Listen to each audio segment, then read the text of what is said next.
Thanks for listening to English Go Podcast. To listen without advertisements or to read episode transcripts, visit englishgo.co.uk for more information.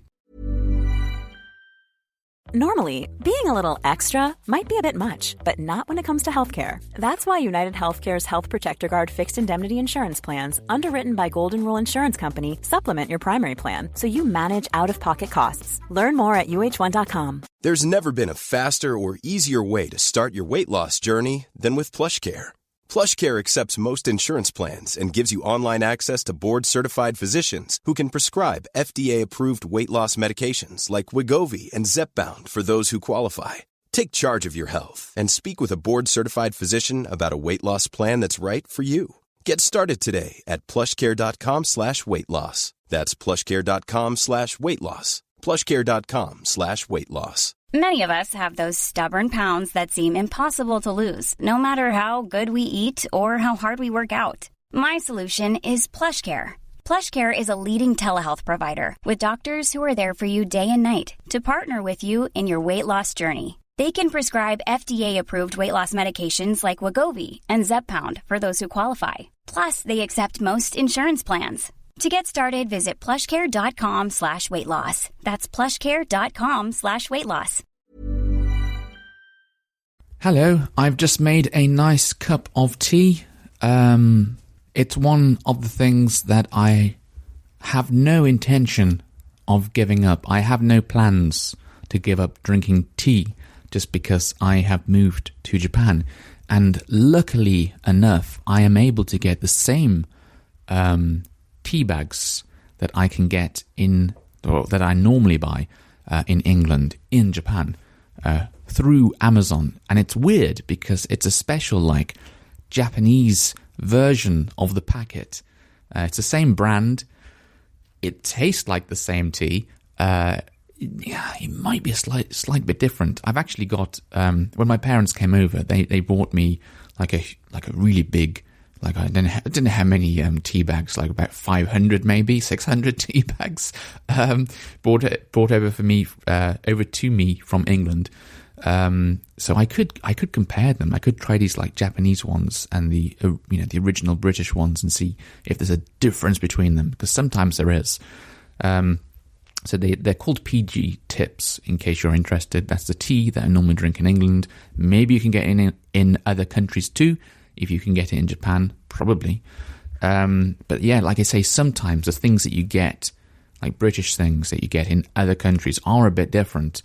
I've had beer, British beer, that wasn't made in Britain, and the flavour was different to what it's normally like. And McVitie's digestive biscuits as well. They're smaller in Japan, and they do taste slightly different, but mostly the same. Anyway, there's other examples, but let's not go on about that, because I actually don't want to talk about British food products this morning. I wanted to talk about driving, or more like getting a driver's license in England after the last episode, when I told you that, I was trying to get my hands on a Japanese driver's license, just so my driver's license doesn't expire and then I'm left with no driver's license at all. That would not be good. So I wanted to tell you about the whole experience of learning to drive in England, and I sort of realised that it might be a little bit fuzzy, I think is a good word. My memory of the whole experience is a little bit fuzzy because it was a long time ago.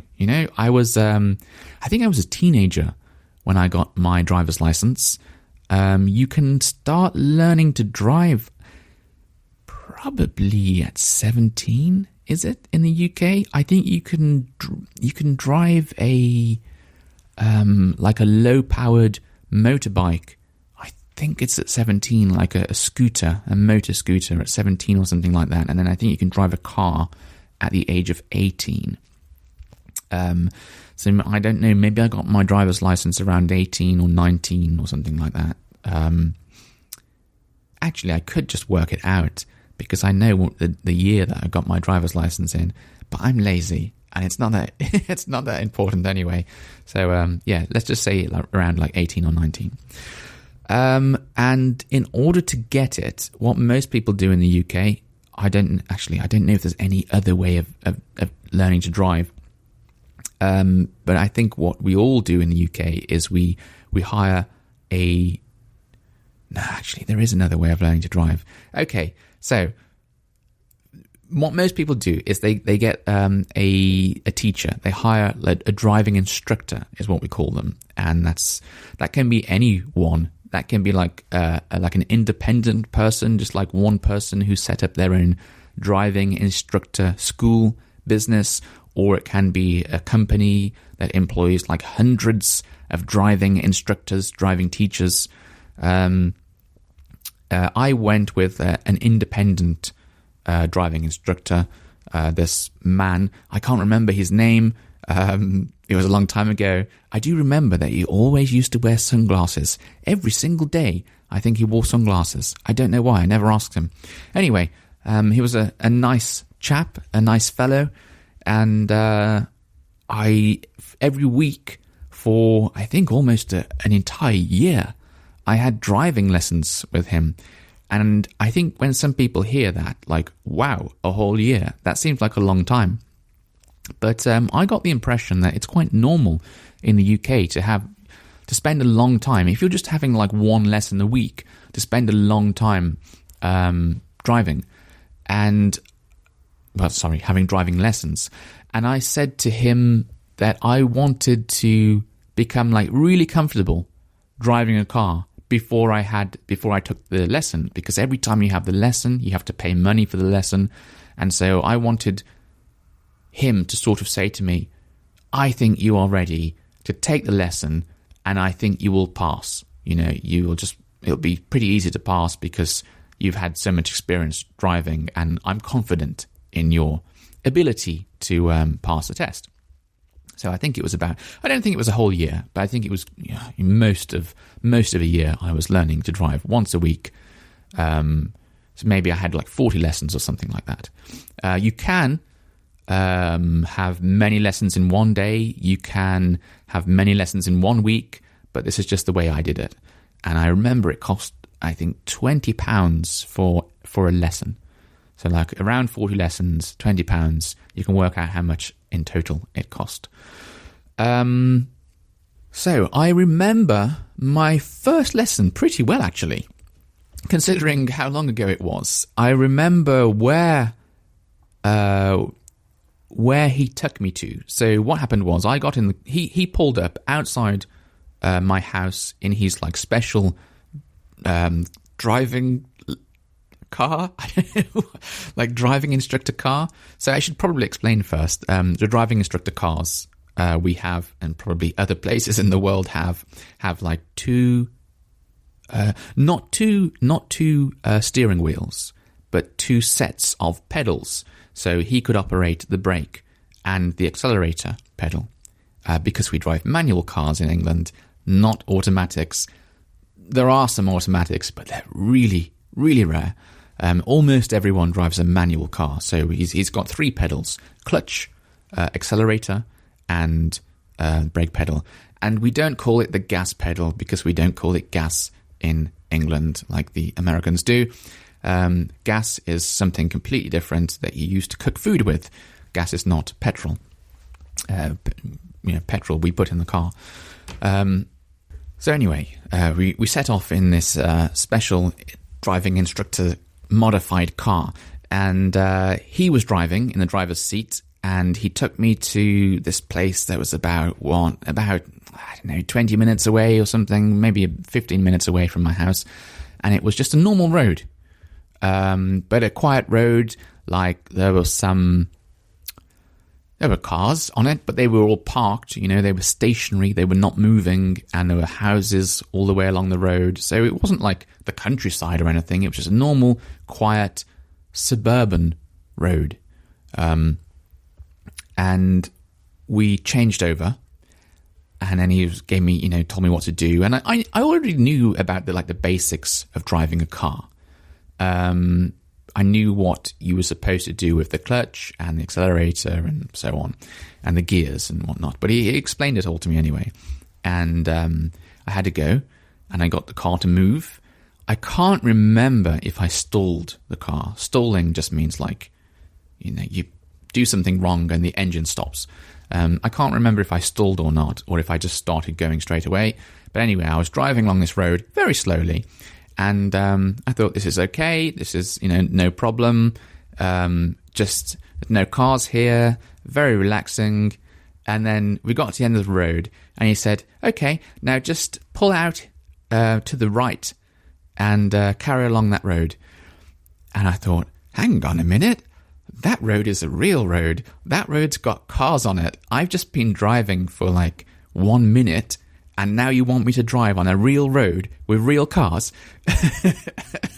And so I pulled off onto this road, and I was driving along, and I remember thinking, this is ridiculous. This is like a really stupid idea. If I just move this steering wheel like a bit to the right, then I will crash into a car coming in the opposite direction.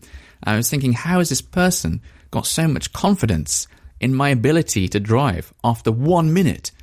I think if I was a driving instructor, like a driving teacher, I would really want to to see like that someone can operate the car very well, control the car very well before taking them out onto a real road. But that is usually the way we do it in the UK. I don't know if people go onto the road so quickly, but I mean, people usually learn on the road. In Japan, I think it's more common to go to like a special like driving center, and I've seen it. Like this place I went to the other day, that was a special driving center, and they've got their own little like a model road system. So they've got like, I don't know if they've got roundabouts in Japan, but maybe they've got like roundabouts, and they've got corners, and they've got like fake traffic lights on there, and like all different types of road layouts for you to drive around. But it's not a real road. And I think, I'm going to have to check with my wife, but I think that when Japanese people are learning to drive, they don't actually go onto the road. I need to check, because if they don't, to me, that seems also dangerous. Like you just spend all of your time going around a little course, and then like you pass your test, and then you can just go out on the road by yourself. Maybe that's wrong. I hope that's wrong. But yeah, it was really weird for me to just get out there on the road, after like 1 minute, and just think like, wow, if I make a mistake now, it could be a disaster. I might die or injure someone. So it really is a big shock, and you really do pay attention. I remember every time I came back from my driver's lesson, I felt really tired because I was just concentrating so much. I didn't want to make a mistake because how dangerous it can be. But I think it's good to have some experience driving on the road. So all of the time that I was learning to drive, I was learning to drive on a road with other cars, and sometimes they were fast roads, like 70 miles per hour, which is, I don't know, probably like 100 kilometers per hour or something on these roads. And sometimes I was just driving along thinking like, I don't know if I should be going this fast yet. I don't know if I'm ready for this yet. But I guess, the driving instructor had seen many, many students, and he must have had confidence in my ability to drive this car. So that's what we did. But it was a weird feeling driving on the road with all the other cars, and just being like a normal driver, I guess, when I hadn't even passed my test yet. Although I did have those L plates I mentioned in the last episode, like white squares with the red L stuck on the car, so that other people knew that I was learning. But anyway, that's not the only way that you can learn to drive a car. I think there's this, maybe I'm making it up, maybe I've got this wrong, but I think that anyone can teach you to drive a car. And then you can have a test. Like, I'm pretty sure... Yeah, actually, no, this is true. I'm not making it up. So I could, for example... So my father, if he wanted to, could have put L plates on his car. I could have gone out with him, and I could have driven his car, and he could have taught me to drive. And then I would take my test and, pass or fail my test. Obviously, he can't give me the test. He can't mark my test because he's not a driving instructor. But he can teach me to learn to drive. And I don't have to have a driving instructor.